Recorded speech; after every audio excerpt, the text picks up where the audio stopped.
ছবিটা ভালো তুলেছেন আনিস ভাই, বাট নো থ্যাঙ্কস। আরও ইমপ্রুভ দরকার, তবেই ইমপ্রেস হব।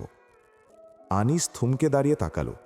তাসনুভা হালকা হেসে চশমাটা চোখে দিয়ে এগিয়ে গেল সামনের দিকে। আনিস একটা দীর্ঘশ্বাস ফেলল।